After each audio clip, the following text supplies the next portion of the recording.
Eu sou o Glauber, eu tenho no YouTube um canal chamado Filosofia Vermelha. Eu tenho graduação em filosofia e estou agora nas últimas semanas, do meu mestrado também em filosofia, que eu fiz pela UFMG. E antes de filosofia, eu fiz uma graduação em sistemas de informação, né? Então, profissionalmente, eu sou desenvolvedor de software e trabalho nessa área aqui na Alemanha, né? Eu moro na cidade de Nürnberg, ou Nuremberg. E a filosofia é uma área que eu sempre me identifiquei muito com ela, né? E acho que é uma área, como eles falam, né? O filósofo Fichte falava, né? Uma área que seria o meu Bestimmung, ou a minha vocação, né? Porque às vezes o pessoal pergunta, mas o que é uma vocação? Uma resposta para isso é que uma vocação é uma coisa que você gosta de fazer, você faz relativamente bem e você faria até de graça aquilo, né? Então, eu gosto muito de me ocupar com a filosofia e o meu mestrado em filosofia é na área de filosofia contemporânea. Mais especificamente, eu pesquiso o pensamento do Georg Lukács, que foi um filósofo marxista húngaro, né, considerado o maior filósofo marxista do século XX, ou maior filósofo, pelo menos na tradição marxista, nem isso é indiscutível, agora está entre os grandes filósofos do século XX, pela influência que ele teve, né, sobre outras áreas também fora do marxismo. Mas eu também gosto de pesquisar outros temas na filosofia, como, por exemplo, a filosofia da religião. Então, no meu canal, eu publico alguns vídeos também sobre essas questões, sobre a existência de Deus, por exemplo. Agora, dentro de algumas semanas, vai sair um livro no qual eu estou contribuindo com um artigo sobre o argumento ontológico de Anselmo de Aosta, né, que foi um filósofo medieval do século XI, no qual ele desenvolve um argumento para a existência de Deus. E uma outra área também que eu me ocupo muito é a psicanálise. Cheguei a iniciar uma formação para psicanalista, quando eu morava lá em Belo Horizonte. Não pude concluir, né, para me tornar psicanalista, mas é uma área que eu sempre leio muito, pesquiso muito, né, e já publiquei artigo também, né, nessa relação entre psicanálise e filosofia. E é basicamente essas, né, as minhas áreas de interesse, né, o marxismo, a psicanálise, a filosofia da religião e graduação e mestrado em filosofia. Então tá certo, bastante coisa aí, dá pra ajudar, né?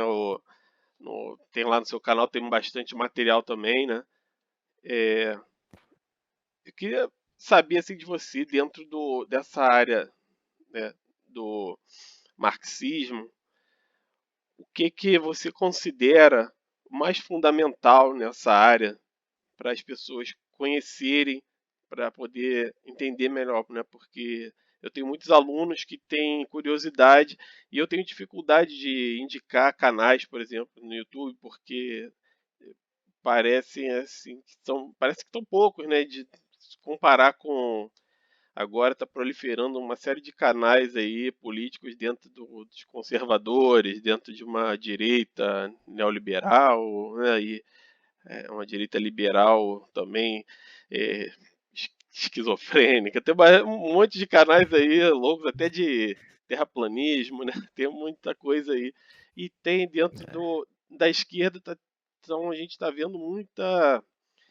É, que pessoal que acompanha, eu tive alguns debates com o pessoal que é libertário, é, e eles têm um problema, né, muito grande. Eles não conhecem bem a teoria marxista, não conhecem o socialismo real, nem a teoria, e muitas vezes eles usam argumentos, né, de espantalho mesmo, né? Não conhecem e vem com falácias, vem com aqueles argumentos prontos de meme, né? Aquelas coisas.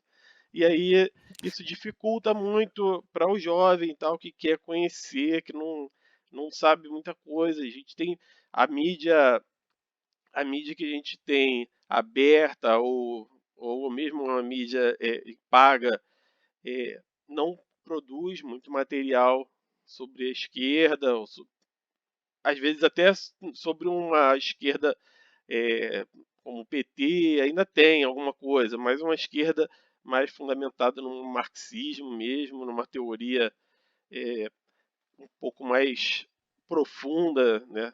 Um pouco diferente dessa só apenas da social-democracia, está faltando muito. Então, o que que você pode dizer para o pessoal aí sobre os fundamentos mesmo, né, dessa linha que você conhece já? Bom, é importantíssimo que os jovens eles entrem em contato com o marxismo, e eu acho que eles podem fazer isso inicialmente de forma direta, através de alguns textos mais introdutórios de Marx e Engels. Eu digo isso porque a minha experiência foi essa.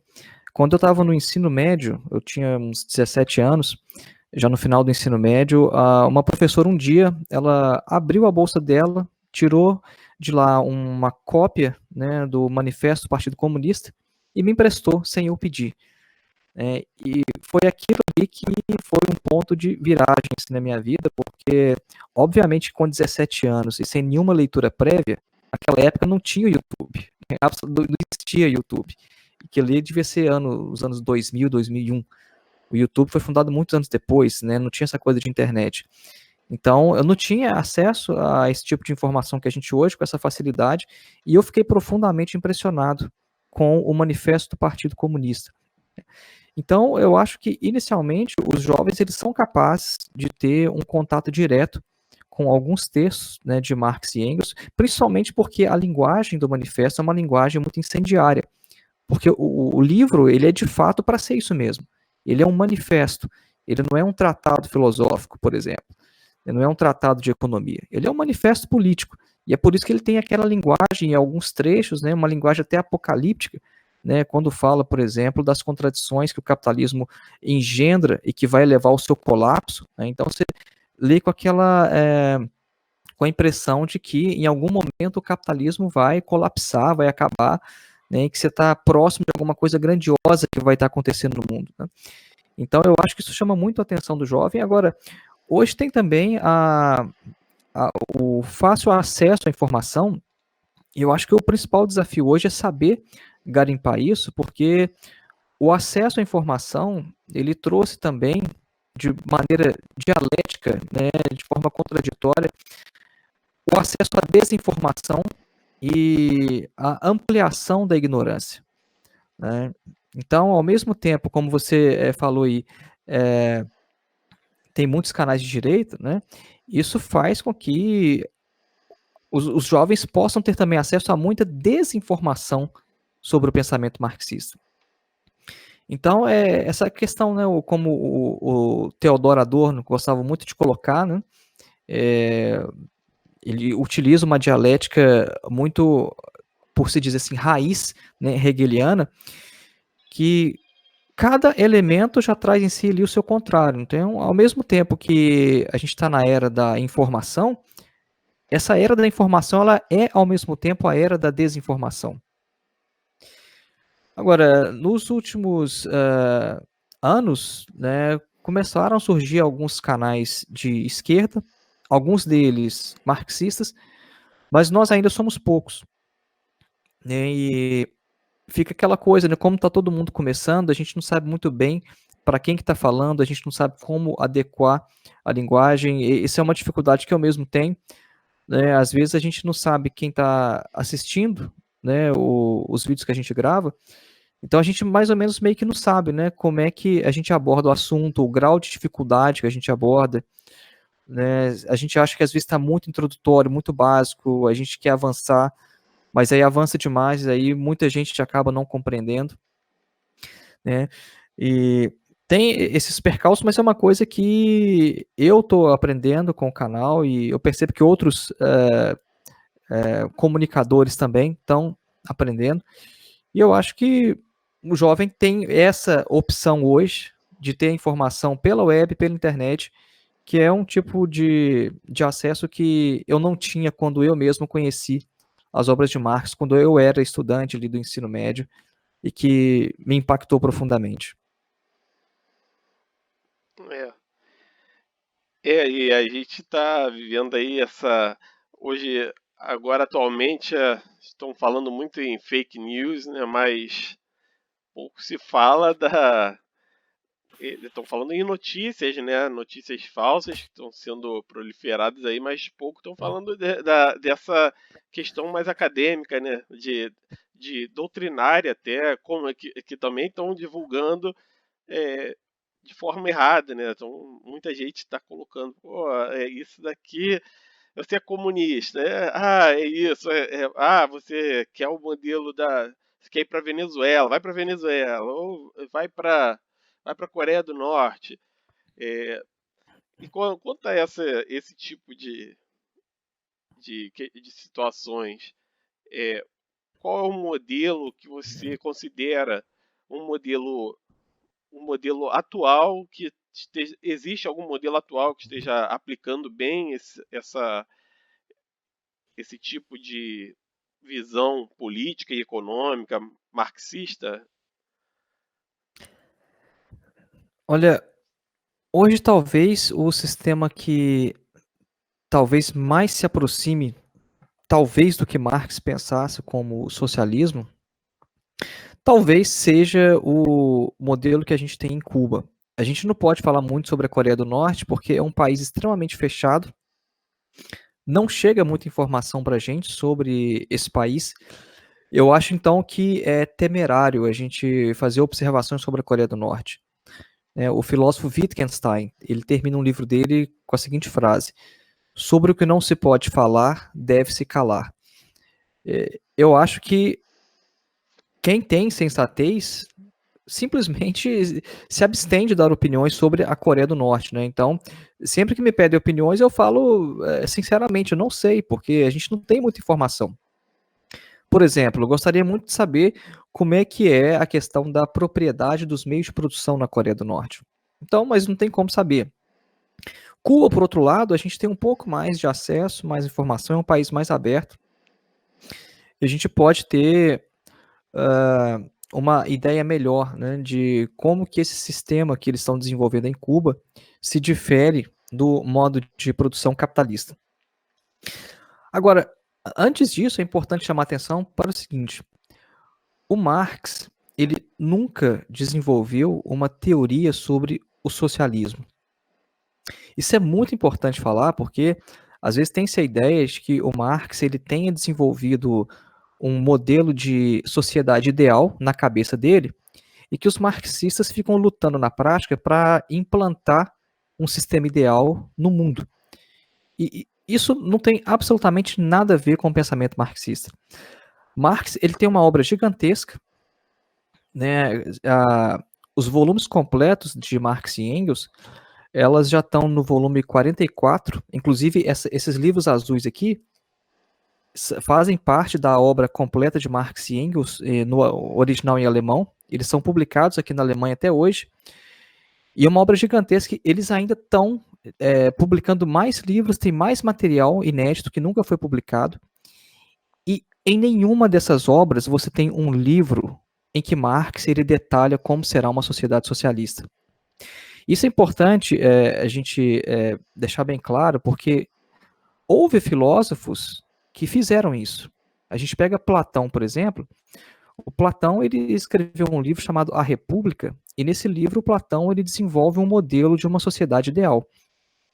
E o Platão, a gente sabe pela história, ele de fato tentou fazer com que essa república dele fosse implementada na prática.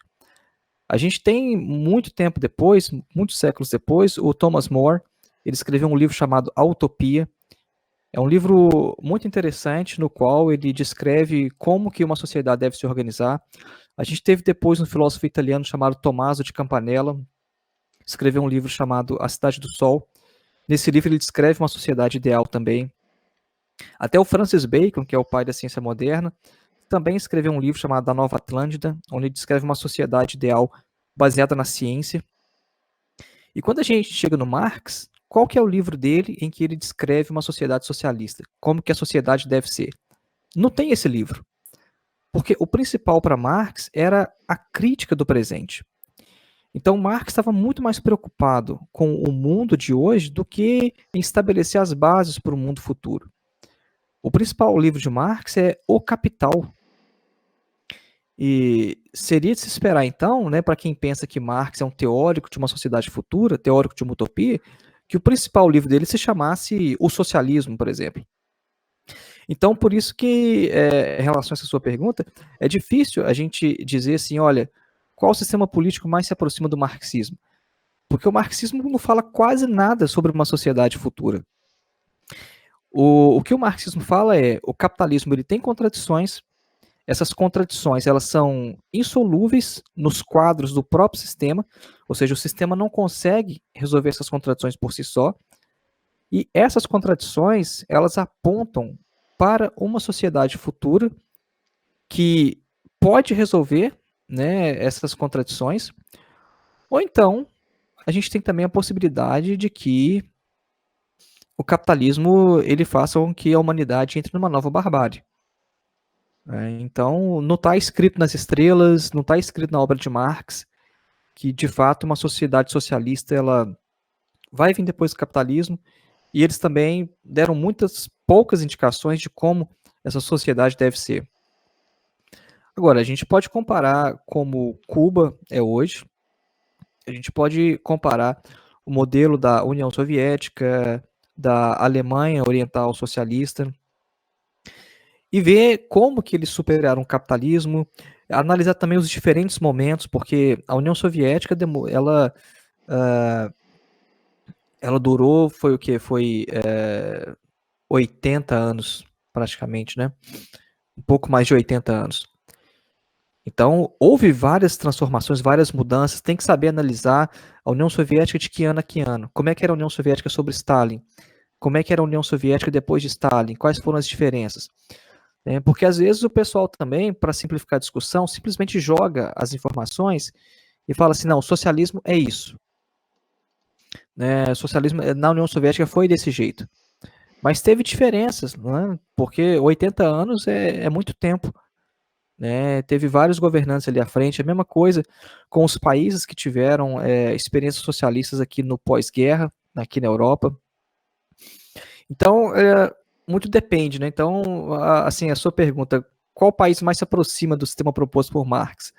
É difícil saber porque o Marx, de fato, ele não fez uma proposta concreta sobre isso. Ele deu indicações mais ou menos vagas, e aí a gente tem outros teóricos com outras propostas de o que seria uma sociedade socialista, e eles tentam desenvolver aquilo que o Marx deixou de maneira muito embrionária.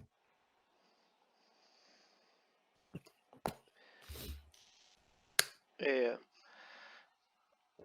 você citou aí, né, a União Soviética e tal. Poucas pessoas agora, né, que, que eu converso, né, que eu participo de muitos grupos de estudo. É interessante que poucas pessoas notaram que a União Soviética ela conseguiu ter um sucesso econômico durante um tempo, né? Durante vários anos do século passado, a União Soviética era a segunda maior economia, né? E era um país que estava saindo praticamente de um feudalismo, né? Que era praticamente um país rural, muito pouco industrializado. E aquela revolução lá, Lenin e seguido lá de Stalin, de fato conseguiram mobilizar a economia, conseguiram criar toda uma economia é, mais industrial né, e mais moderna, apesar de que aí nós podemos também até entrar nos problemas que surgiram e que fizeram também levaram a algum declínio. A gente pode citar também a interferência internacional, né? Os próprios problemas, como o George Orwell lá citava, né? De como que um Estado grande lá é centralizado em um pequeno grupo, poderia levar a um próprio declínio daquele Estado, né? Porque provavelmente a gente não seria muito difícil chegar ao que o Platão colocava, né, do rei filósofo lá, Platão e Aristóteles citavam, né?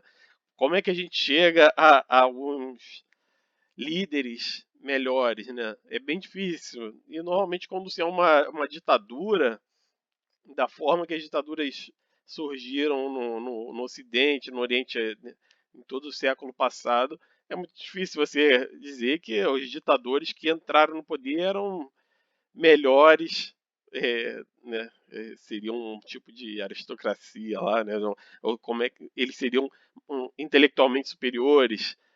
E aí quando entra lá, entra naquele problema, né, da Revolução dos Bichos, né? Como é que os porcos começaram a querer viver melhor do que os outros, porque eles eram os líderes e eles tinham que viver melhor, né?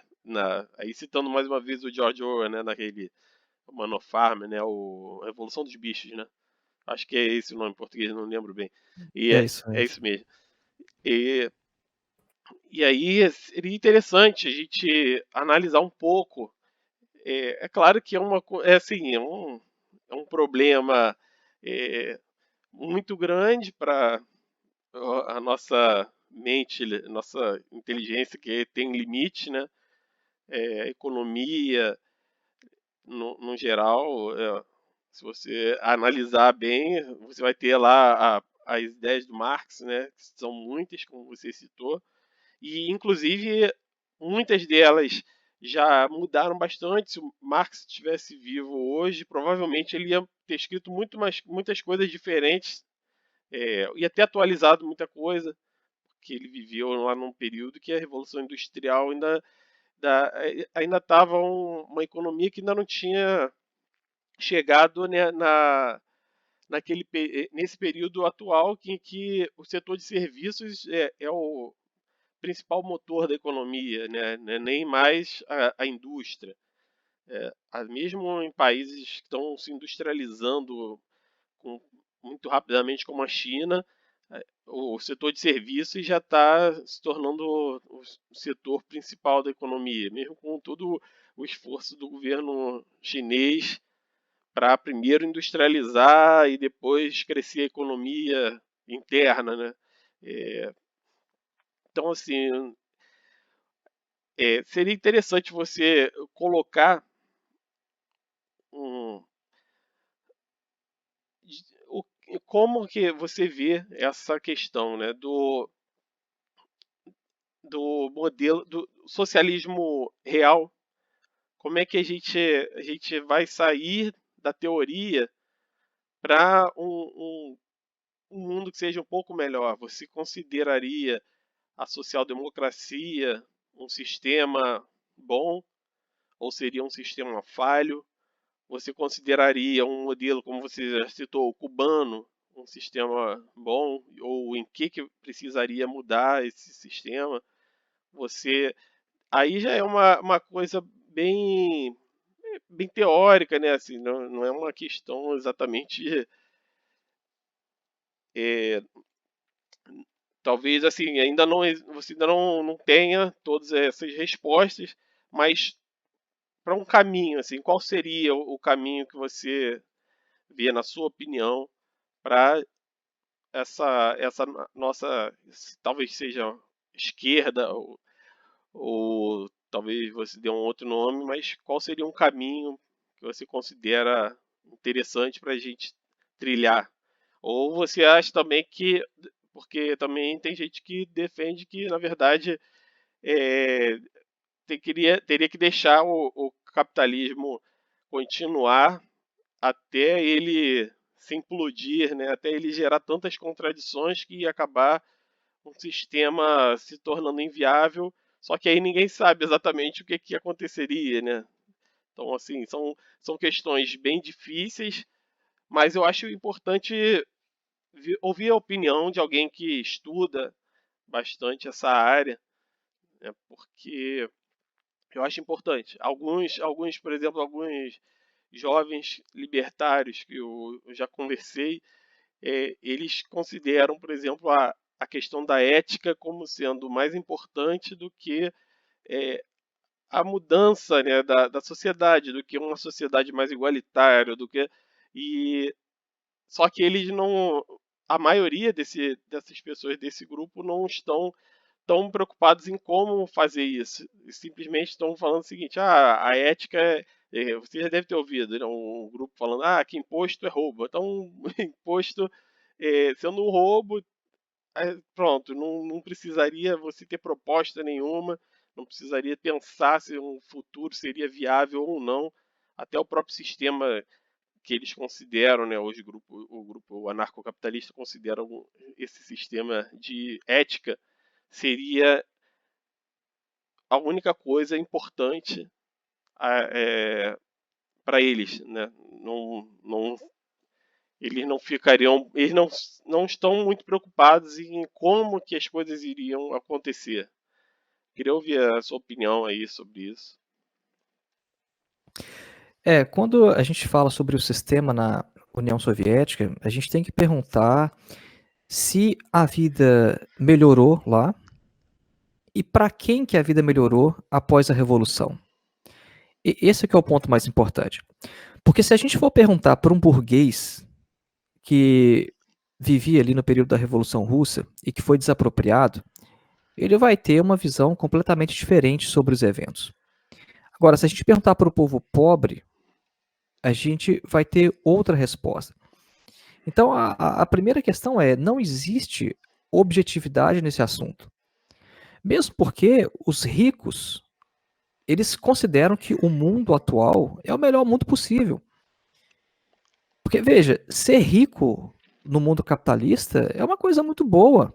Você tem uma vida boa, você consegue ter uma qualidade de vida boa, você consegue ter casa boa, você não tem a menor preocupação com a questão da alimentação, você não tem preocupação nenhuma com saúde, você não tem preocupação nenhuma com transporte, porque dependendo, se você for muito rico, você pode ter até helicóptero, né, para sobrevoar a cidade.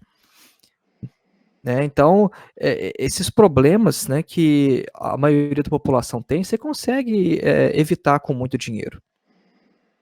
Então, o capitalismo, ele não é um sistema ruim em si. Você tem que perguntar, ele é ruim para quem?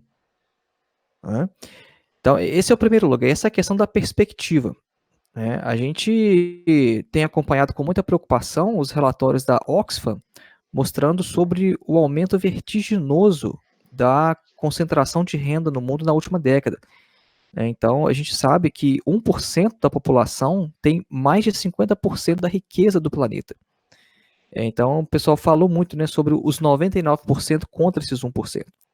Agora, pergunta para esses 1% se o capitalismo é ruim. Ele não é.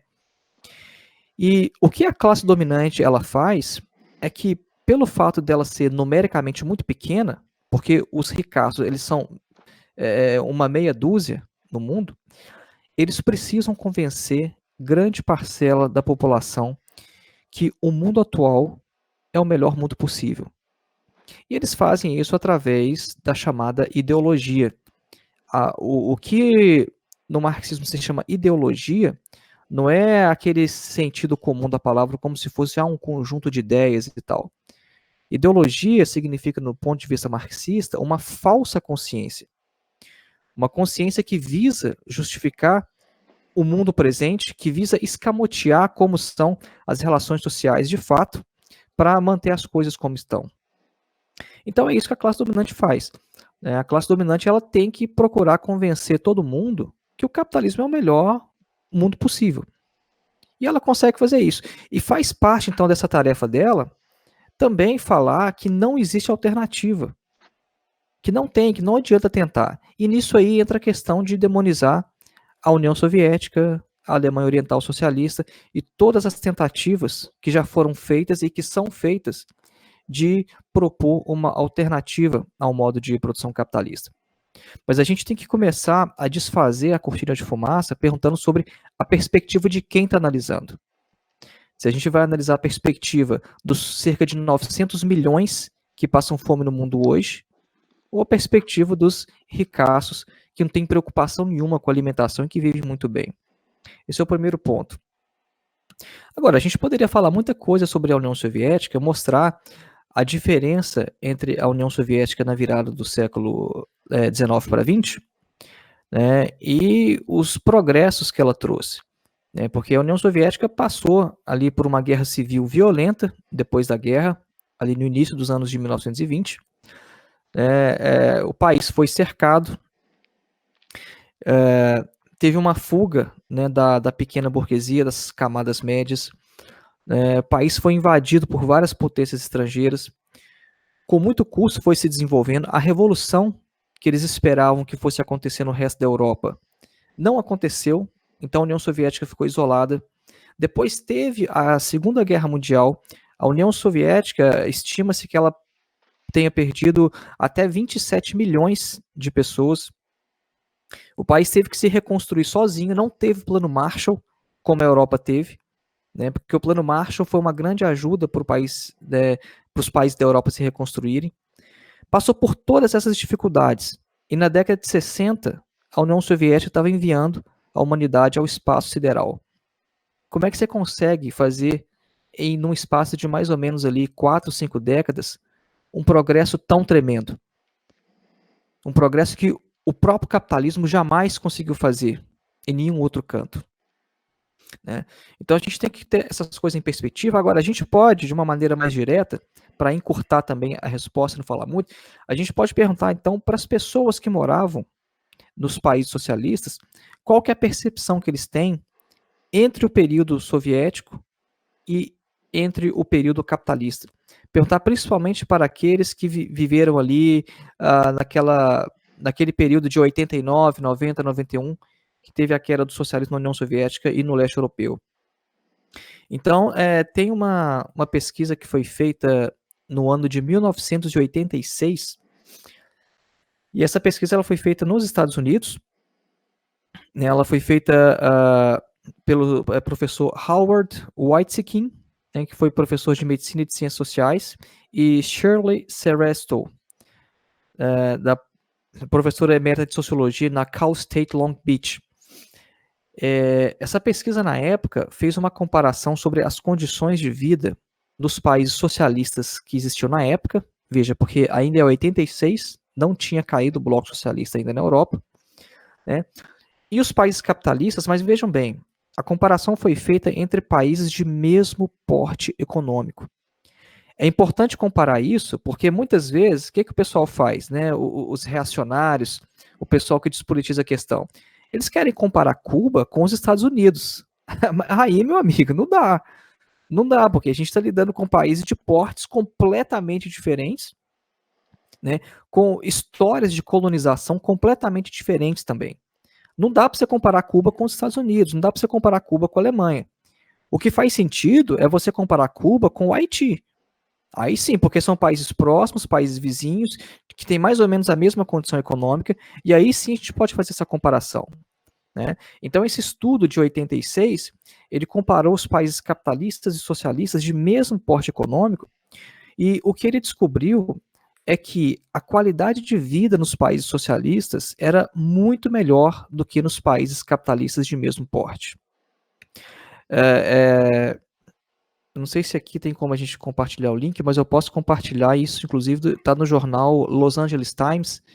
É importante dar as fontes, porque na internet, a era de desinformação, muita gente às vezes pode citar as coisas e depois não fala onde que está, né? Mas aqui tem um link direto.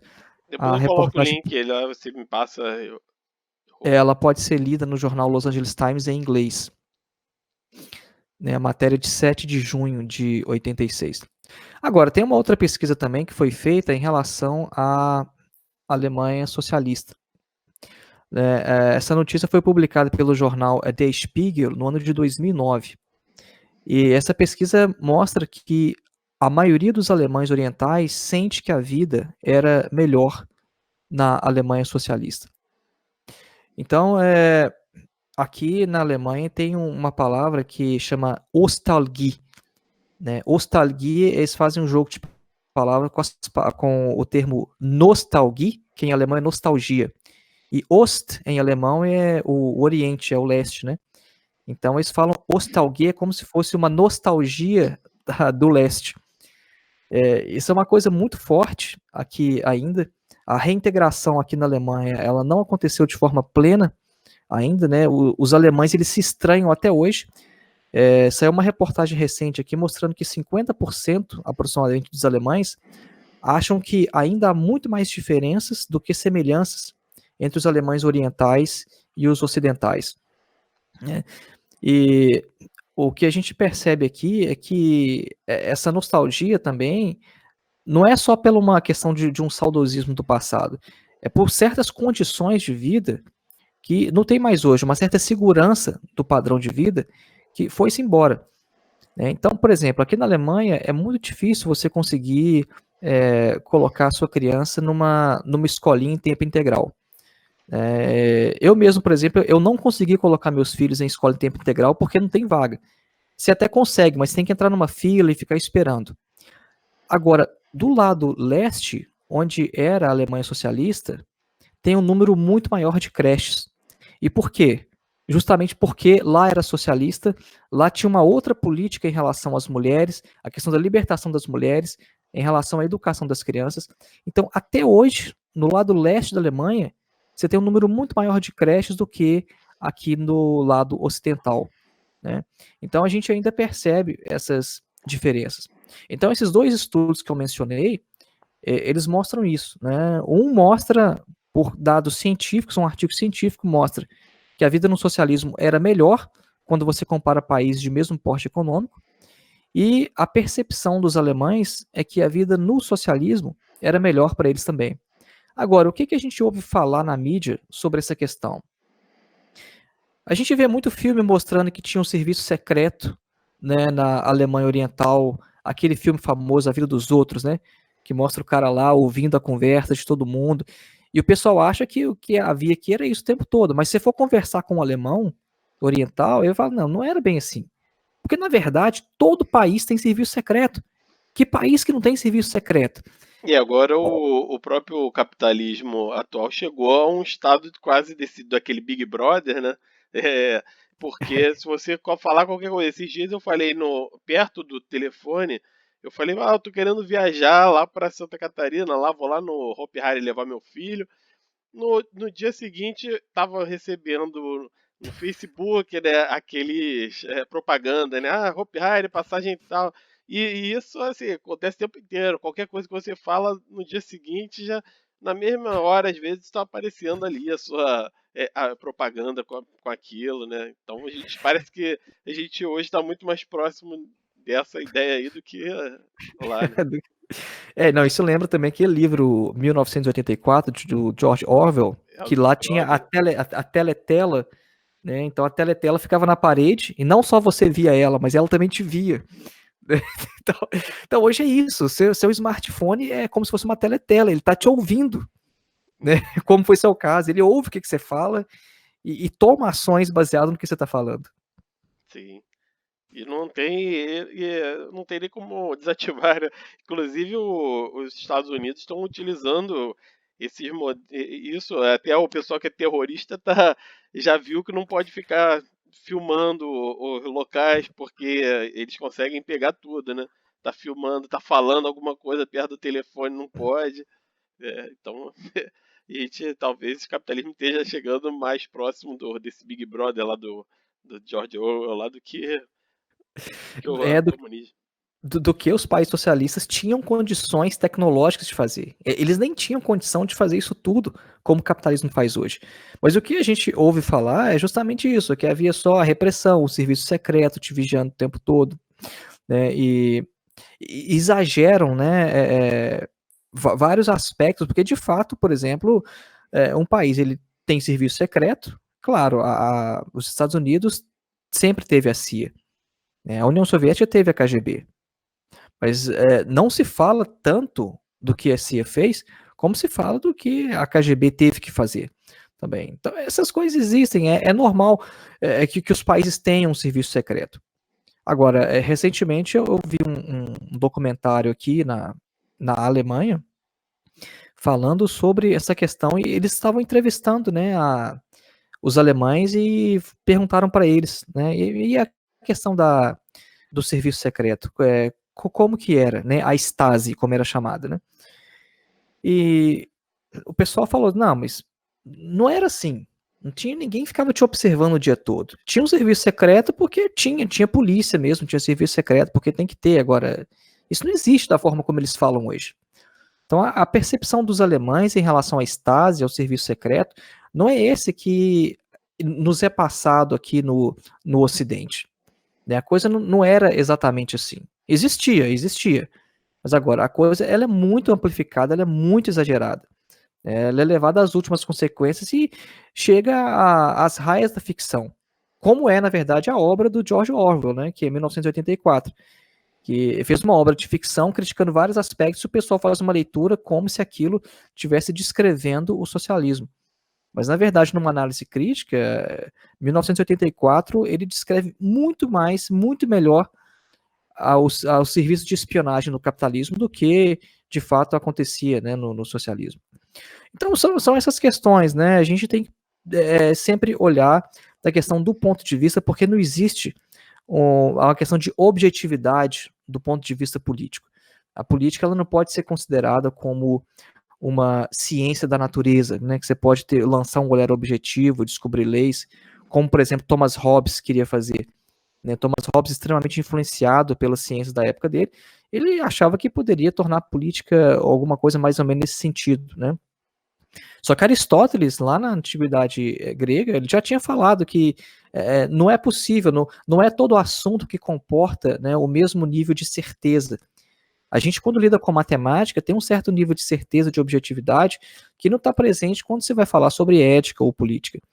Então a questão da política é importante do seu ponto de vista. Até a Né? matemática, quando você entra em temas mais complexos, você também não consegue resolver. Né? Então, a matemática, por exemplo, aplicada à economia, desde o Oscar Lange, lá que tentou fazer econometria, até hoje não se consegue. Né? Então, a gente tem o Ludwig von Mises lá que ele falava que a ação humana era imprevisível, não dá para você colocar em leis econômicas, porque tem um mínimo que você consegue fazer, uma base, mas não dá para você prever o que o ser humano vai fazer no futuro, né? Porque ninguém tem esses dados todos, né? Da economia e da mente das pessoas, do que era o passado, o que vai ser o futuro. Até a matemática tem essas limitações, né? Ela consegue ser mais exata em questões bem mais simples. Quando entra em temas muito complexos, não dá. Senão você conseguiria prever as ações humanas só por um algoritmo matemático, né? Pelo computador. O Engels, né, o chamado fundador do marxismo, que era o grande amigo de Karl Marx, o Engels falava que o socialismo científico ele não tinha nenhuma pretensão à objetividade, que ele era o ponto de vista do proletariado. E isso é importante, porque a partir do momento que o indivíduo ele se reconhece como trabalhador, quando ele reconhece que ele não é um capitalista e que muito dificilmente ele vai se tornar um, ele tem que tentar compreender o mundo a partir do lugar em que ele se encontra na sociedade, a partir de quem que ele é. Então, essa questão do ponto de vista é importante, e não somente o seguinte, cada um então vai ter um ponto de vista e todos os pontos de vista são iguais. Não é isso, porque quando a gente estuda, por exemplo, a obra de Lukács, que escreveu bastante sobre a questão de consciência de classe, ele vai mostrar que, na verdade, só o ponto de vista do proletariado ele consegue compreender a totalidade das relações sociais e consegue ter um ponto de vista correto sobre a sociedade. Isso por quê? Porque a partir do momento que a gente consegue compreender como o mundo está organizado e que o mundo precisa de um novo sistema, senão ele pode caminhar para a barbárie, para a extinção, nem que seja uma extinção causada por causas ambientais, esse ponto de vista ele vai levar à necessidade de ação, de uma praxis para transformar a realidade. Só que do ponto de vista da burguesia, o que acontece?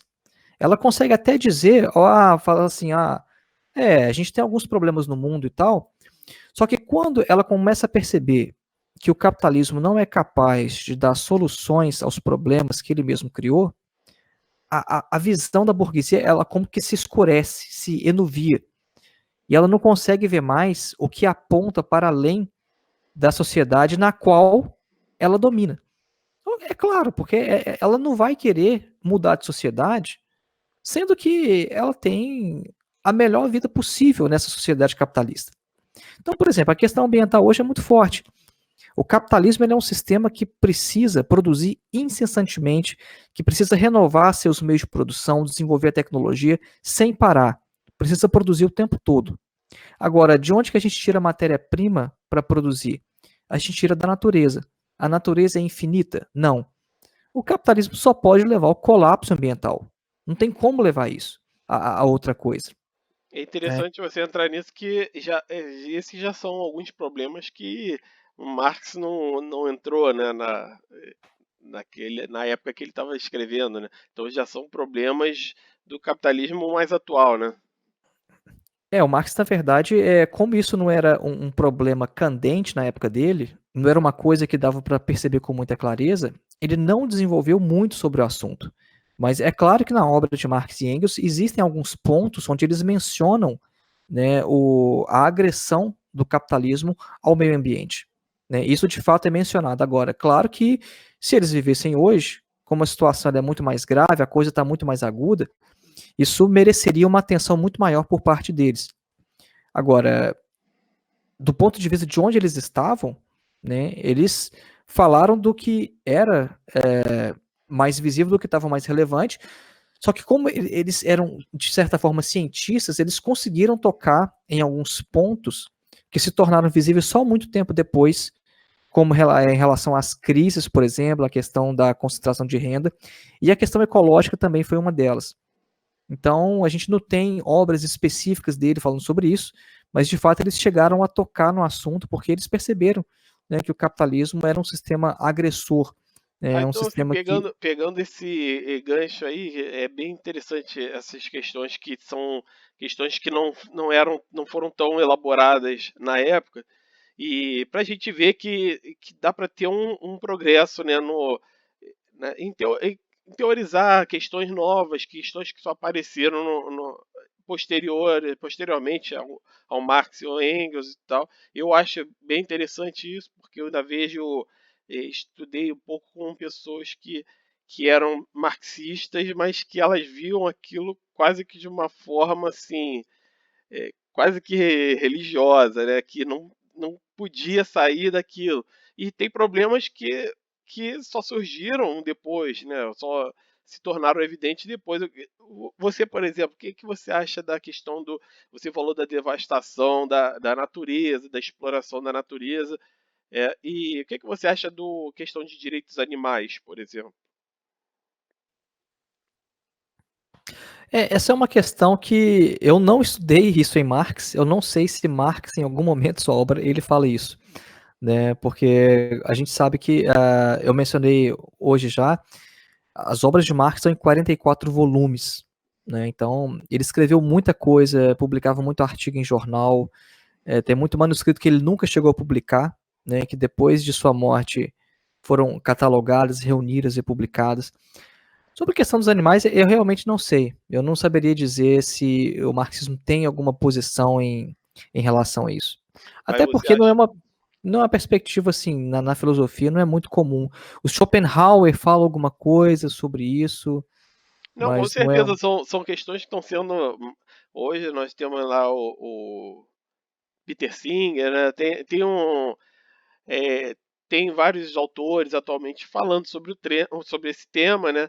E é uma coisa que eu acho interessante para não ficar só nos temas que Marx e Engels conseguiram é, discutir bem e trabalhar, e teorizar e tal, mas para ver uma evolução, né, em toda essa, na toda a doutrina, né, e na teoria, né, e como é que a gente pode ver o mundo novo com os novos avanços, com as novas necessidades.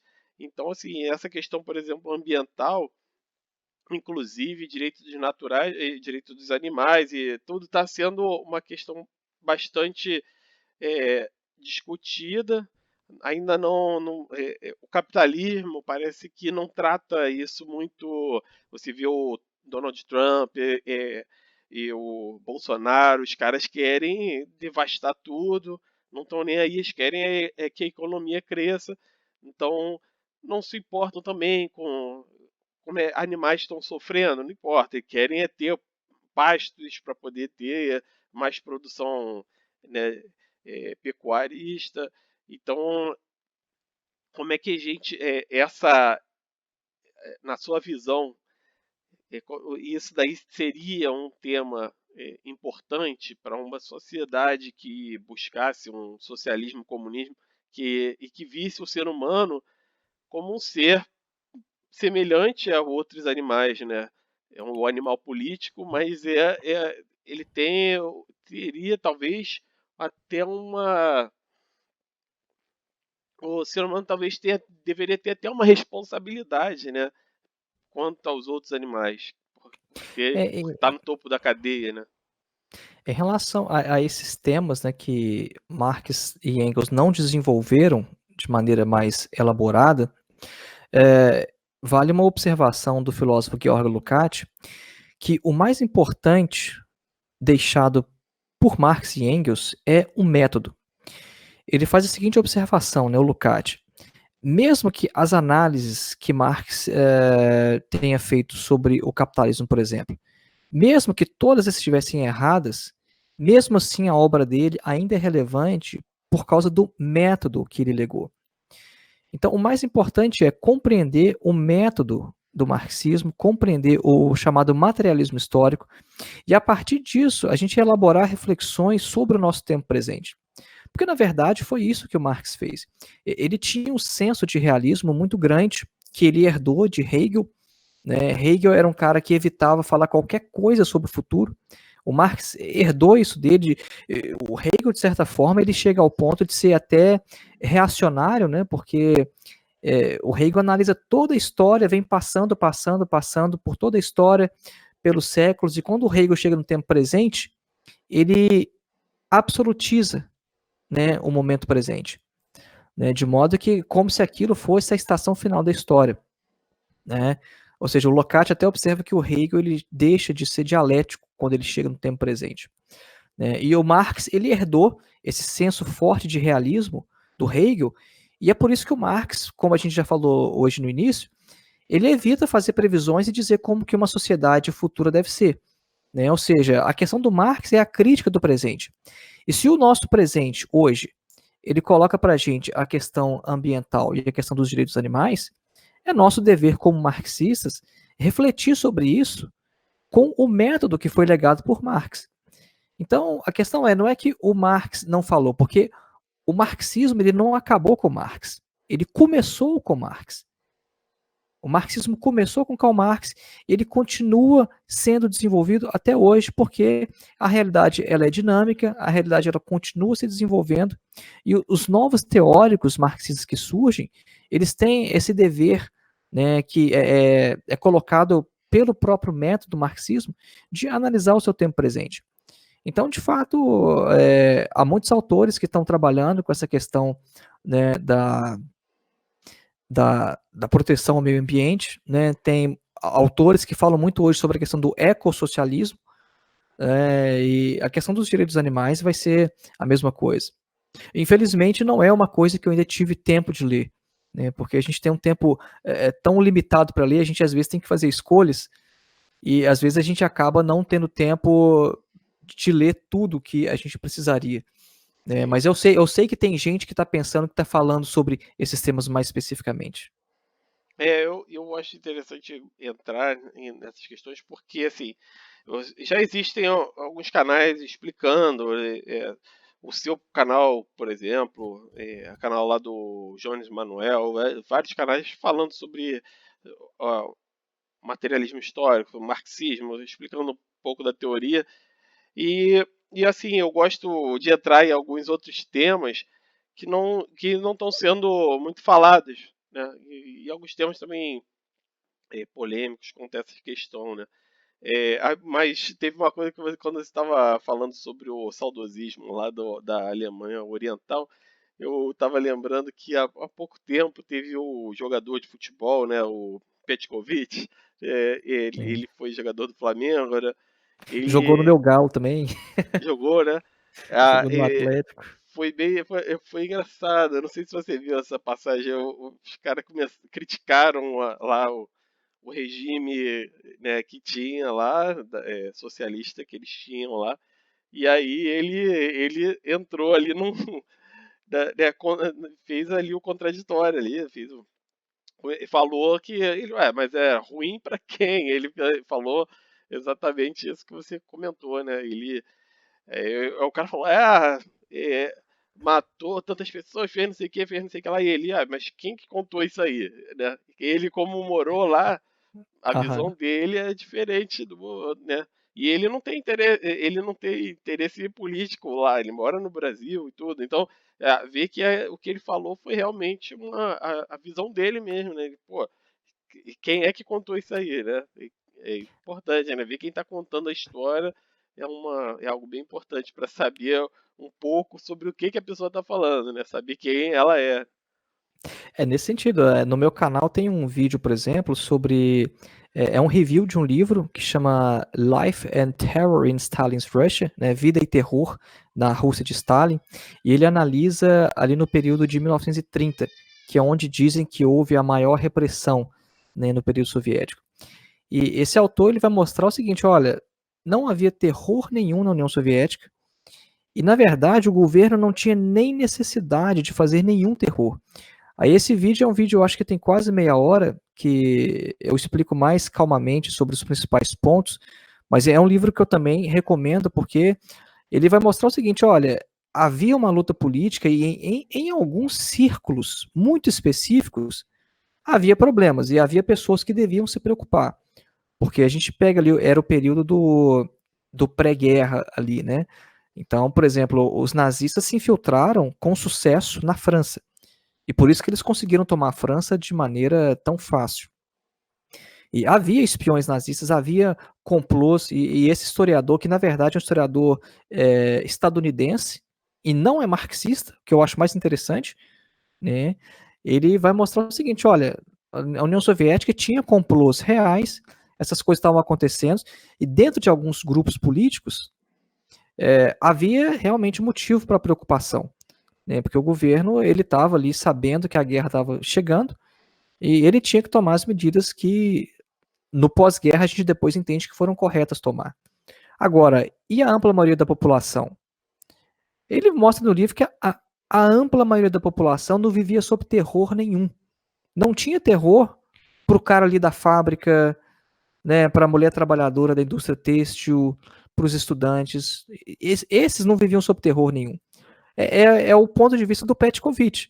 Né? O Petkovic é um cara que não estava ligado ao partido, um cara que não participava de nenhum complô contra o país dele. Era um cara do povo, ele não percebia essas coisas, não tinha terror para ele. Né? Então, essa questão é importante. Tem até também um outro vídeo no meu canal, que é sobre um livro, que é um diário de viagens, na verdade. E um autor, um escritor, né, estadunidense, ele viajou para a União Soviética no ano de 47, ou seja, 2 anos só depois da guerra. A União Soviética tentando se reconstruir, ele foi lá para ver como é que era. Na época, 1947, não tinha internet, não tinha televisão fácil, né, a barreira da imprensa era muito maior que hoje. Então ele queria conhecer a União Soviética pelos próprios olhos, fazer um relato e viajou para lá. E o resultado dessa viagem dele é esse livro que ele escreveu, né, chama A Russian Journal, um diário russo. Ele foi com um amigo dele que era fotógrafo, bateu fotos, então o livro ele tem fotos também, junto com o relato. E é uma perspectiva totalmente assim do ponto de vista do povão. Né? Então ele ficava hospedado na casa das pessoas comuns, pessoas normais, camponeses, trabalhadores, e relata no livro as conversas que teve, né, com esse povo.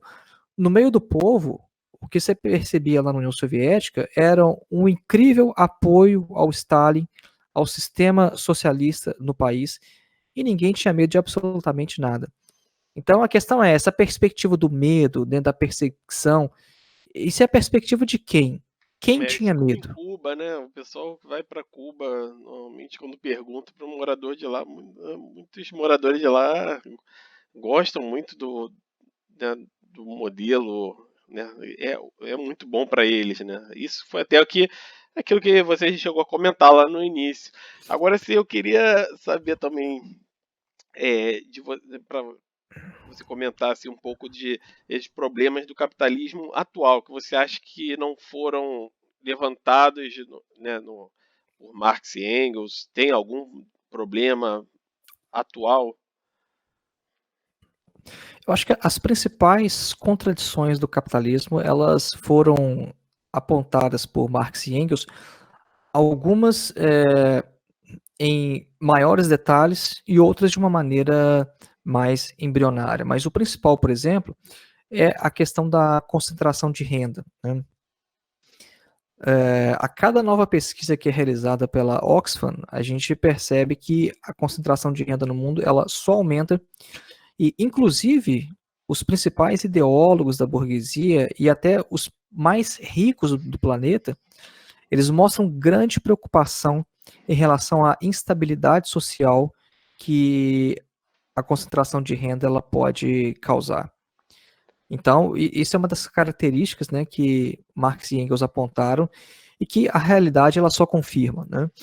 Então, ou seja, a gente tem um empobrecimento cada vez maior das camadas médias e mais pobres e um enriquecimento na outra ponta cada vez maior. Agora, esse empobrecimento a gente tem que colocar é um empobrecimento relativo à riqueza social total. Porque se a gente compara a situação do trabalhador, por exemplo, um operário inglês no século XIX e a situação de um mesmo operário hoje, claro que a situação dele não piorou, né? Porque se tivesse piorado em relação ao que era, o cara estaria morto, ele não ia nem sobreviver, porque a situação era muito ruim. A questão é, em relação à riqueza social total, como é que é a situação desse trabalhador? Em relação a esse montante, a gente percebe que ele tem ficado mais pobre. Um ponto positivo do capitalismo, e o Marx e o Engels eles enfatizam isso sem nenhum problema, né, no Manifesto Comunista, é que o capitalismo ele é capaz de criar muita riqueza. Isso é Então, bom. assim, é legal você ter entrado nisso, porque era uma coisa que eu queria ter que você, então, esclarecesse melhor. Para você, essa questão da igualdade absoluta, ela, né, que é uma coisa que é muito falado quando a gente está comentando sobre socialismo, comunismo. Você acredita que seja possível uma igualdade absoluta ou seja só possível uma equanimidade maior? Nos sistemas socialistas que ah, foram implantados, né, na União Soviética, no leste europeu, não existia essa questão da igualdade absoluta de salários. Até mesmo porque isso, na verdade, é muito desigual. O lema de Marx para o comunismo, né, e o comunismo entendido como uma fase mais avançada, uma fase posterior ao socialismo, era, era o seguinte: a cada um de acordo com a sua capacidade, a cada um de acordo com a sua necessidade. Ou seja, o indivíduo ele dá à sociedade o que ele é capaz de dar e recebe dela o que ele precisa. Né? Esse é o lema da sociedade comunista. Agora, por exemplo, um jovem que não tem família, ele tem necessidades diferentes de um homem mais velho que é casado e tem filhos. Né? Então, essas necessidades diferentes, elas têm que ser contempladas, atendidas, se a gente quiser uma sociedade com menos desigualdade. Esse é o caso, inclusive, da Alemanha capitalista. A Alemanha hoje é assim. Uma coisa que me surpreendeu quando eu vim morar aqui, comecei a trabalhar, é a questão dos impostos. A carga tributária aqui na Alemanha ela é altíssima. Você paga muito, muito imposto. E aqui tem diferentes faixas, né, de impostos, chamada de Steuerklasse. Quando eu mudei para cá, como os primeiros 2 meses eu estava sozinho, eu não tinha como comprovar que eu era casado nem tinha filhos, então eu tive que ser inserido numa determinada classe de imposto, como se eu fosse solteiro. Né, e começou a descontar um imposto altíssimo em cima do meu salário. Um imposto muito alto. Depois, quando de alguns meses a minha esposa chegou com os meus filhos, aí eles foram registrados aqui no país, eu comprovei que eu era casado e tinha filho, O imposto que eu passei a pagar diminuiu drasticamente, eu tive um aumento muito maior no meu salário. Isso por quê? Porque quem é solteiro e está numa classe de impostos é, inferior, né, que é a classe 1, por exemplo, classe 2, ele paga mais impostos. Agora, se você tem família e tem filhos, você paga menos impostos, o salário é maior. Então a gente compara lá, às vezes, lá na empresa, um colega de trabalho seu. Você tem o mesmo salário bruto, mas se você é casado, seu salário líquido é maior. Porque a sua faixa de desconto, a sua história classe, ela é diferente. Né? E a gente está falando de um país capitalista, que é a Alemanha. Então, não faz sentido todo mundo receber a mesma coisa, porque se todo mundo recebesse a mesma coisa, ia ser muito desigual, porque as pessoas têm necessidades diferentes. Sim. E no caso, assim, fazer algumas outras assim, perguntas que não são nem tão necessárias aprofundar muito, mas queria saber da sua opinião. É, Você considera, né, que a China, por exemplo, essa até é um pouco complexa assim, mas dá para você colocar assim sua opinião até de forma até mais simples assim.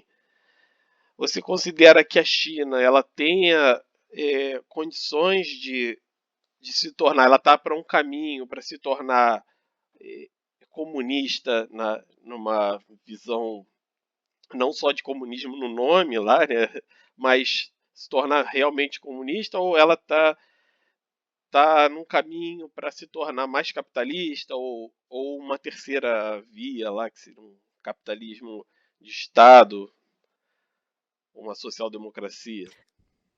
É, esse é um longo debate no campo da esquerda, né? Assim, a questão é o que a China é hoje? É um país capitalista, né? Porque o primeiro critério seria a gente perguntar nas mãos de quem estão os meios de produção. Então, embora alguns setores estratégicos da economia estejam sob controle do Estado, o que a gente tem é que a propriedade privada dos meios de produção está amplamente difundida na China. Essa é a questão.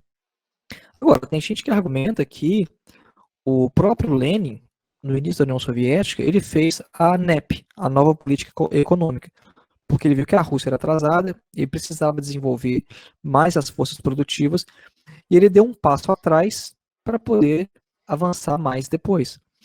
Então tem gente que faz essa comparação e fala que o que a China está fazendo é isso.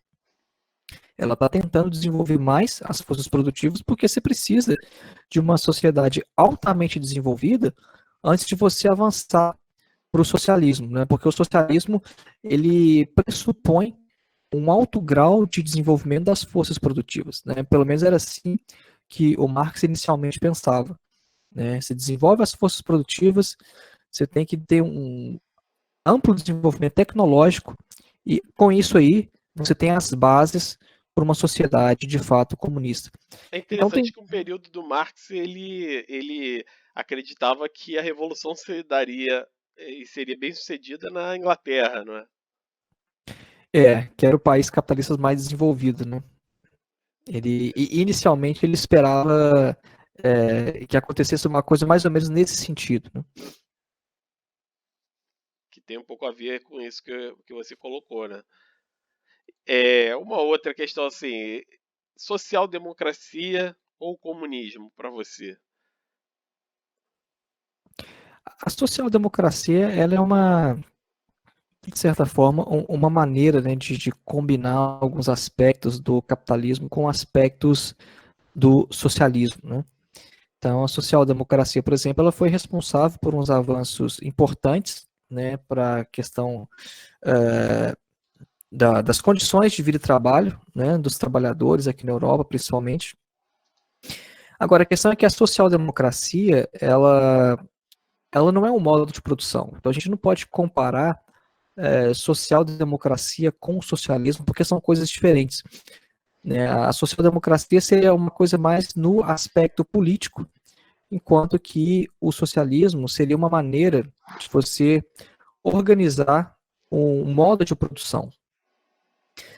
A social-democracia, ela também, ela na verdade a gente pode dar outros nomes para ela, né? A social-democracia seria uma forma de tentar humanizar, por exemplo, o capitalismo, de tentar amenizar alguns de seus efeitos, né?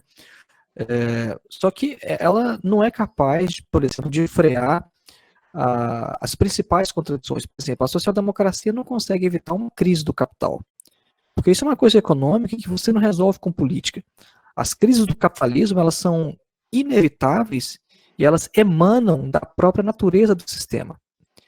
Então, não é possível que a social-democracia dê conta, né, de lidar com alguns problemas, com algumas contradições que são inerentes ao modo de produção.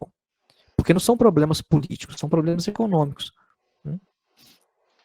É, então aí, seguindo essa mesma linha, você acha que um socialismo fabiano é possível dentro dessa social-democracia ou o ideal seria uma revolução mesmo? Essa é uma questão que já foi amplamente discutida, né, na esquerda, desde ali, principalmente um livrinho clássico, né, da Rosa Luxemburgo, de 1900, que chama Reforma ou Revolução, e essa discussão continua e continua até hoje. Né? A questão é, se a gente tentar tirar da burguesia os meios de produção, o que ela vai fazer? A questão é que houve um período que na Alemanha se acreditava que era possível, aos poucos, crescer tanto a influência da esquerda que um dia você iria levantar da cama e a sociedade estaria transformada. Né? Porque você ia crescer muito os sindicatos iam ter mais responsabilidades, você ia crescer determinados outros setores, né? Você ia mudar leis, você ia mexer também no sistema jurídico. Né?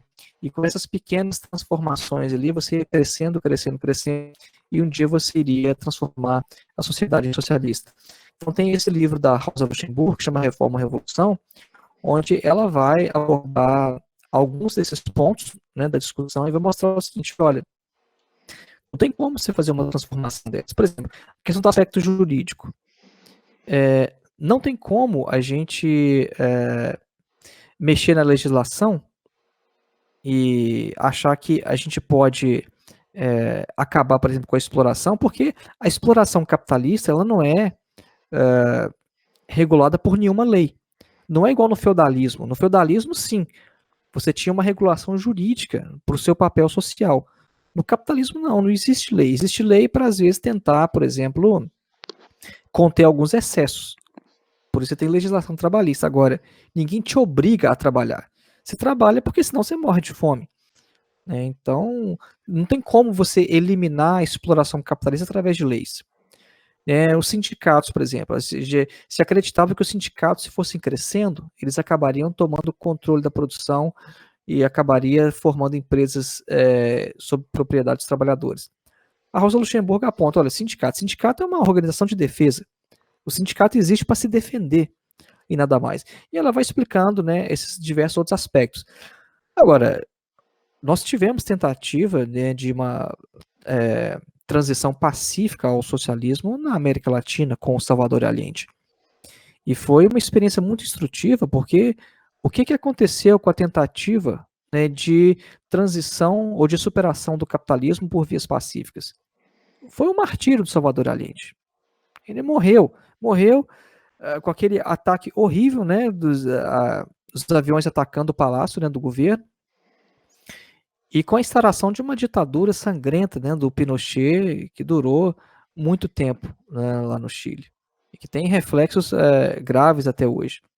Então a questão a gente tem que olhar e, primeiro, aprender com as experiências passadas, né, quem já tentou, né, uma experiência de um jeito ou uma experiência de outro jeito, e também abordar a questão teoricamente, né, para ver se a gente consegue solucionar alguns problemas, porque alguns a gente consegue resolver na teoria, por exemplo, como a Rosa Luxemburgo mostrou que juridicamente você não acaba com a exploração capitalista. Né? Esse modelo que você citou, que utiliza um sindicato, você acha um modelo viável para se chegar a um modelo comunista, esse sindicalismo, ou o sistema lá da Mondragon, lá onde né? Isso começou na Espanha, né? Aquele modelo de não funciona no modelo capitalista, né? Você acredita que esse sindicalismo pode ser uma linha, ou não pode ser uma linha, ou você prefere, ou você acreditaria que talvez teria que ter realmente uma revolução, uma ditadura, algo vindo de cima para baixo? Qual seria esse modelo que você acharia melhor? Esse modelo sindicalismo, ou um outro modelo que veio de baixo para cima, ou você acredita que melhor seria essa linha que vem como se fosse uma ditadura impondo algo às classes, à base lá da pirâmide? Bom, os sindicatos, eles no início do século XX, eles talvez poderiam alimentar, né, alguma esperança de talvez crescerem tanto e terem alguma influência na mudança, né, do sistema econômico. No início do século XX, porque hoje é impensável isso, porque hoje os sindicatos mal conseguem ser essas estruturas de defesa que a Rosa Luxemburgo fala que eles são. Eu fiquei na direção do sindicato da minha categoria, lá no Brasil, por 9 anos. E vivi, pelo lado de dentro, as dificuldades que o sindicalismo enfrenta hoje. Hoje é muito mais difícil você organizar trabalhador, mesmo para defender pautas básicas, né, como, por exemplo, a questão de regular jornada de trabalho, exigir pagamento integral na CLT e evitar a pejotização, evitar outras coisas.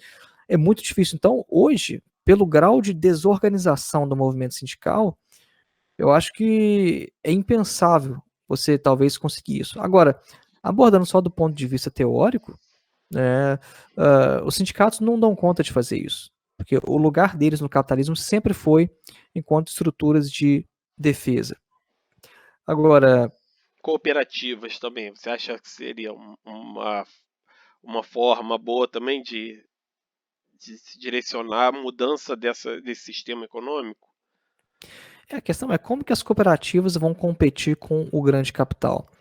Porque isso seria, na verdade, uma tentativa de eliminar o capitalismo pela própria concorrência capitalista. Ou seja, você está jogando dentro das regras do sistema, né? Então, a questão é que a gente não está, de certo modo, nesse tipo de abordagem, né, a gente não está colocando em xeque as principais contradições do sistema e tentando superá-las. A gente está jogando o jogo do sistema, né? A gente pode fazer talvez uma ilha isolada, né, uma ilha de felicidade dentro do próprio capitalismo, as cooperativas, as empresas onde não há exploração, mas a gente não vai alcançar a transformação social dessa forma. E sobre a questão da revolução, não existe, né, por parte do marxismo, uma idealização da violência, né? O que existe é que Marx ele presenciou a experiência da Comuna de Paris, né, e o Marx percebeu que quando a classe dominante ela perde o poder, nem que seja por uma batalha só, para ela aquilo é uma derrota temporária. E ela vai se virar contra os trabalhadores porque ela acha que, na verdade, ela quer restabelecer a ordem natural das coisas. Que para as classes dominantes, a ordem natural das coisas é o capitalismo. Então, se ela sofre uma derrota, ela não vai entender como o proletariado entende que aquilo ali é um processo revolucionário que é para levar a humanidade a um estágio superior e resolver problemas do capitalismo. Ela entende como uma derrota temporária e que ela precisa reverter a situação para restabelecer a ordem, né? Então, desse ponto de vista, não há uma idealização dos métodos violentos. O que acontece é que uma revolução ela precisa se precaver contra os ataques das classes dominantes que vão fazer de tudo para manter as coisas do jeito que sempre foram. A Revolução Russa, por exemplo, o dia da Revolução foi um dia muito tranquilo. O que foi sangrento foi a guerra civil que veio depois. Mas o momento de tomada do poder foi muito tranquilo. A gente tem relatos, por exemplo, como aqueles 13 dias que abalaram o mundo, tem vários outros relatos, né, dos próprios revolucionários, né, E a tomada do poder não foi violenta, não precisou ser violenta, ela não tem que ser violenta.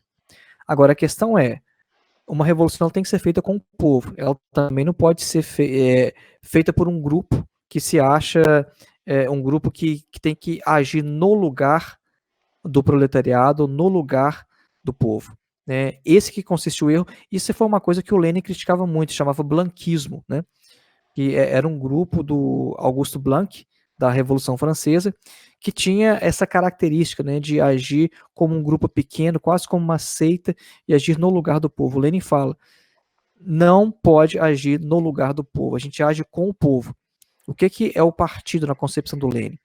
O partido é um agrupamento dos trabalhadores mais conscientes e que vão atuar para tentar elevar o nível de consciência do povo e que vão agir, né, de uma maneira a arrastar o povo atrás de si pelo exemplo, pela prática. E não um grupo que vai mandar e que vai se colocar acima deles. Essa é a concepção do partido, esse é o papel do partido.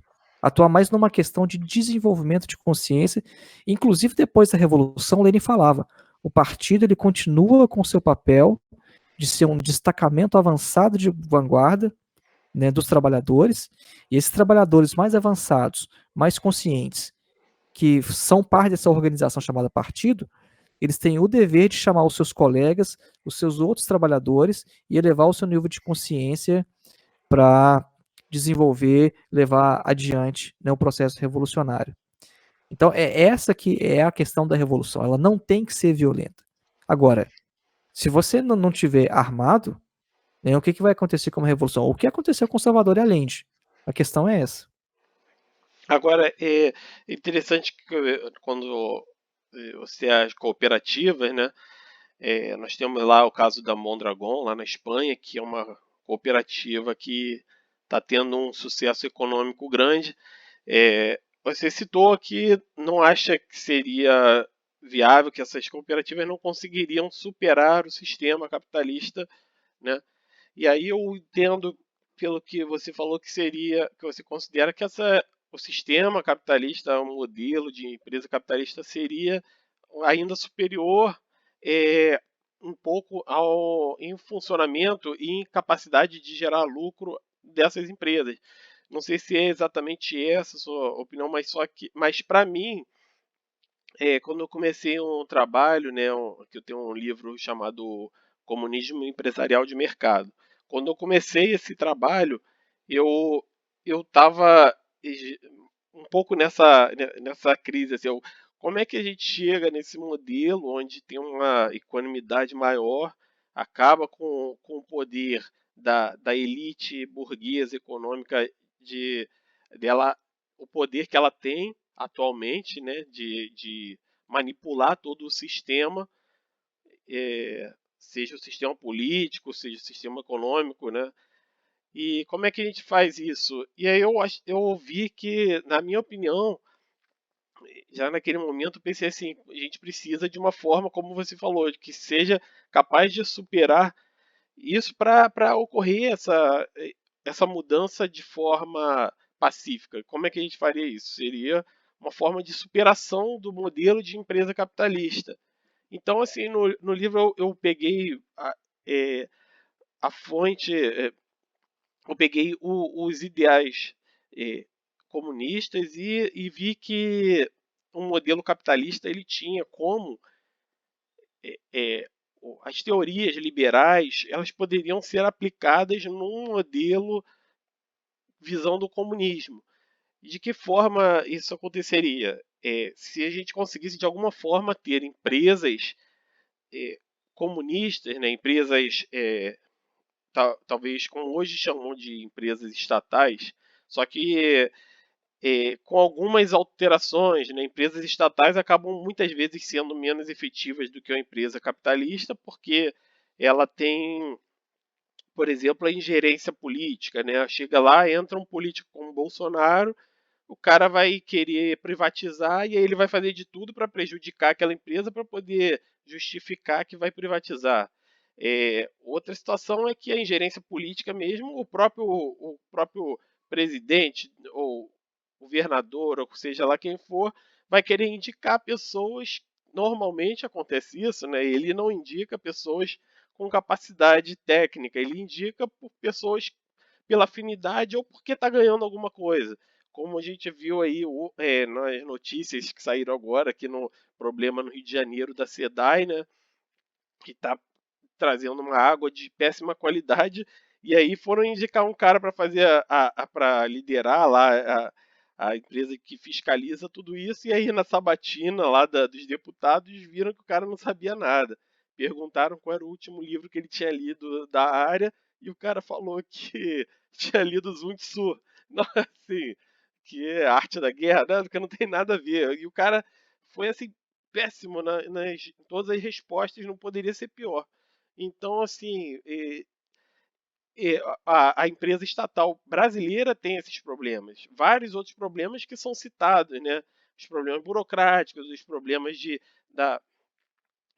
você dar certos direitos ao funcionário público, e aí você acaba aumentando o custo do trabalhador nessas empresas, enquanto na privada ele tem um custo menor, e aí, ou seja, acaba quando você vai competir, você acaba perdendo. Então, assim, eu acabei chegando a uma conclusão, né, que eu poderia utilizar os meios que os liberais consideram o ideal para construir um modelo econômico visando uma ideia comunista. Então, assim, a gente teria, nessa visão, seguir a linha seguinte: a gente teria que criar empresas, como o Paul Samuelson, né, o economista, foi ganhador do Prêmio Nobel, como ele citou, as empresas capitalistas atuais, elas já estão diferentes daquilo que o Marx e o Max Weber, por exemplo, falavam, né, aquela, não existe mais aquela, as grandes empresas não têm aquela coisa da pequena burguesia em que o dono é o empreendedor principal. Nas grandes empresas atuais, os donos não trabalham na empresa. Então, tem administradores profissionais.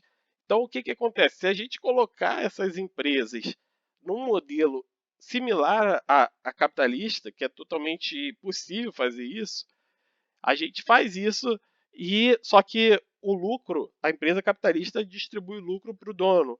Nesse modelo, se a empresa distribuir o lucro para dentro da própria empresa, para a empresa investir no seu melhoramento, sua produtividade, eu acredito que seja totalmente viável fazer empresas que superem as empresas capitalistas. Então, assim, um país, por exemplo, como o nosso, a gente tem a carga tributária de 40% do PIB, né? Se ao invés de focar nos gastos que a gente tem atualmente no Estado, se a gente investir esse recurso nessas empresas, em pouco tempo a gente consegue ter empresas que sejam comuns, né, que sejam públicas, né, só que superem as empresas capitalistas. Então, assim, é, tem uma complexidade maior, porque isso já leva. Você chegando aí, você altera o que você colocou, né? Altera o sistema econômico, e alterando o sistema econômico, você altera todas as outras gamas de problemas oriundas do capitalismo, né? Os problemas de saúde, problemas de educação, os problemas de segurança, você vai alterar, vai conseguir mudar toda essa situação.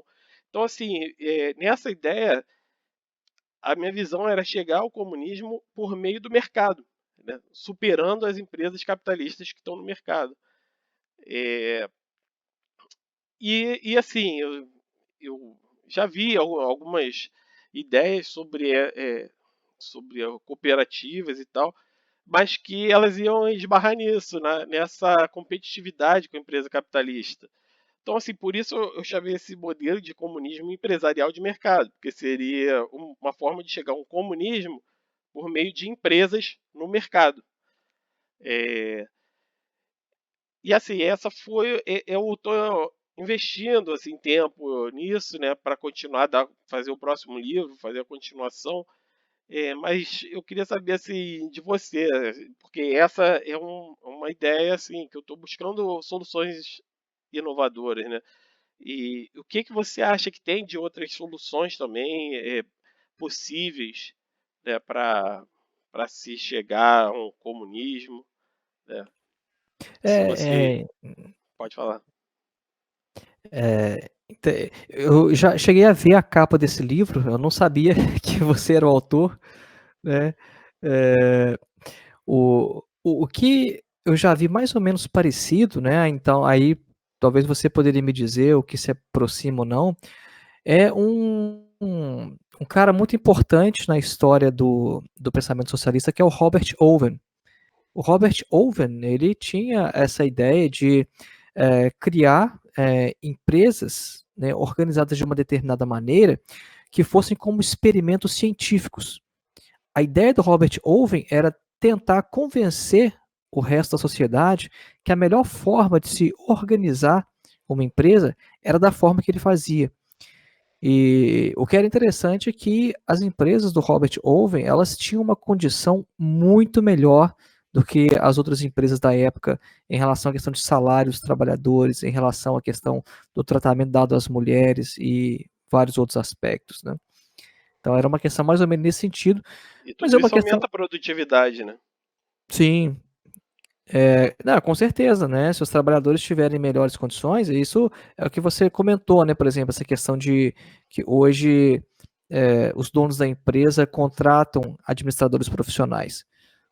Tem um caso da Microsoft, o Bill Gates chegou no ponto que ele viu que ele não tinha mais condições de estar à frente da empresa e ele saiu de linha, porque ele sabia que se não entrasse um cara mais novo, um cara com uma compreensão melhor, né, de como está o mercado, como está o mundo hoje, ele poderia representar um risco para a própria empresa. Então, isso é uma tendência que de fato acontece.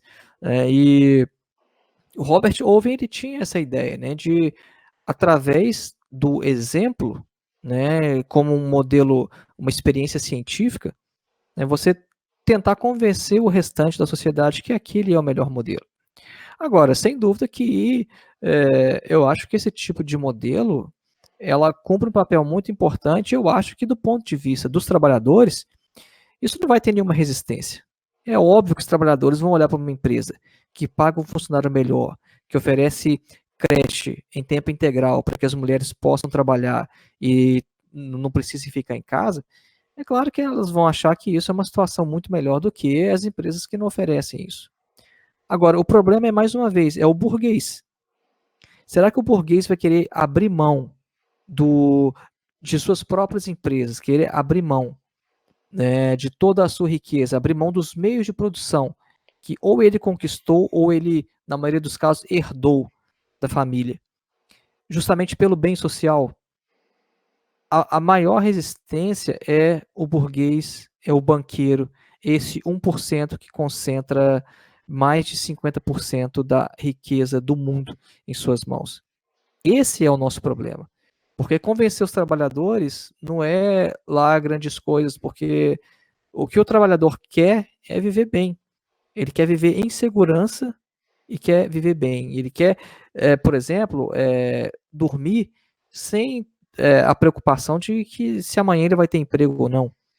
Né, de que a qualquer momento ele pode ir para o olho da rua e pode ficar sem casa, pode ficar sem ter como prover o alimento para os filhos. O trabalhador quer uma sociedade que ele não tem que ter esse tipo de preocupação.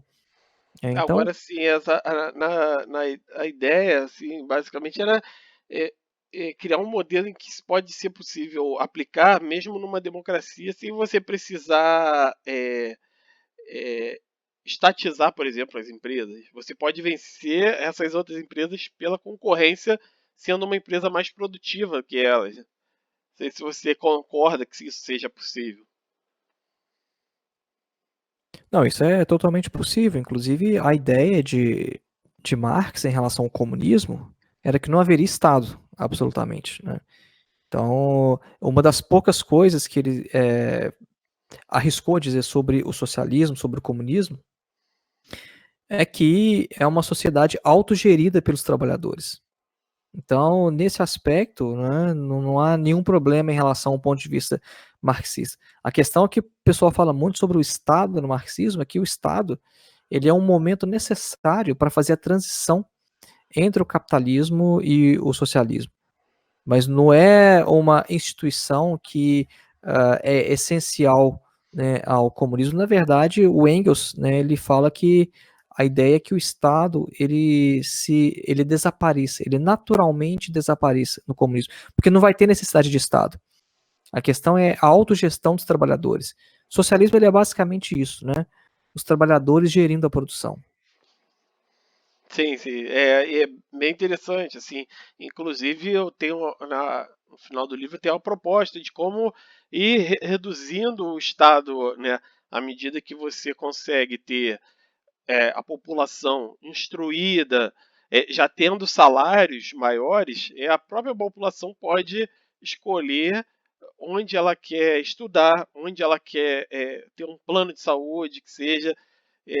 Só que aí seria assim, um modelo funcionando como um modelo capitalista no mercado, né? A pessoa pode escolher, pode ter uma escola. Eu acho que isso seria muito viável a partir do momento em que as pessoas começassem já a ter um salário é, melhor. E aí a gente poderia começar a reduzir o Estado. Você não ia precisar de escola pública, não ia precisar de saúde pública, se você tiver né, a população com uma condição melhor e que possa escolher os seus próprios serviços. E aí dá para reduzir o Estado até um momento em que as próprias empresas, reinvestindo o próprio lucro, elas vão crescer sozinhas. Então ela não vai precisar de um Estado investindo dinheiro constantemente. O dinheiro do Estado seria investido apenas na criação da empresa. Depois de criada, ela ia andar com os próprios pés, né? E eu ter o administrador de mercado também, tudo dentro de nessa visão de mercado. Então, assim, eu acho interessante que dá para fazer eu faço às vezes um debate desse com o pessoal que é liberal e acredita nas teorias liberais do funcionamento do mercado, e eu vejo que eles ficam um pouco sem resposta, porque justamente eu estou utilizando os princípios econômicos liberais.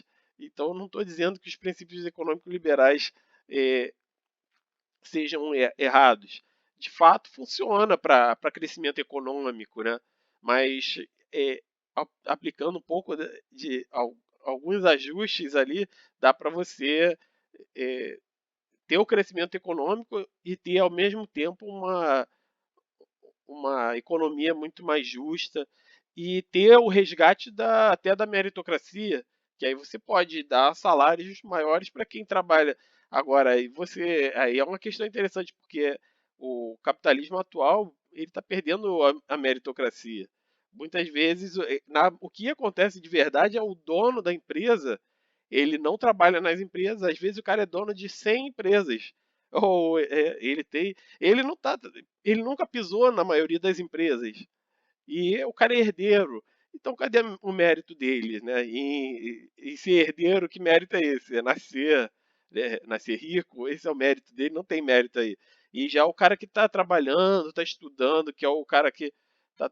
E, inclusive, a pessoa, por exemplo, o cara da faxina, às vezes ele está trabalhando ali, um esforço dele é tão grande quanto de uma outra pessoa, né, que está lá numa posição de liderança, né? Então, assim, são questões bem interessantes. A gente já está chegando aí a 1h39, é, e aí você já está aí, já está tarde, né? Você já está 4 horas à frente, né? É, aqui são 23 horas e 4 minutos. É, Aí eu, assim, é, são 19 horas aí no Brasil? sim. É. Assim, eu ainda tenho assim, algumas questões, assim, mas, pô, já tá tarde aí para você e já eu acho que assim já foi bem válida assim a nossa conversa, porque é difícil achar uma pessoa que conhece bem essa teoria, que é estudioso da área, que que seja acessível para a gente conseguir conversar, né? É muito difícil, porque eu quando busquei, por exemplo, no livro, quando eu estava iniciando, eu tinha uma dificuldade enorme. E aí eu tive que procurar os professores lá no FRJ, eu achei difícil durante esse meu tempo do estudo lá para organizar esse trabalho, e é difícil ainda hoje para, por exemplo, trazer essas questões que os meus alunos lá vão ter oportunidade de ver e vão poder ter oportunidade de debater isso também na escola, né, essas questões. Então, assim, eu agradeço muito aí, porque por você ter tá disponível aí esse tempo. Ah, eu que agradeço.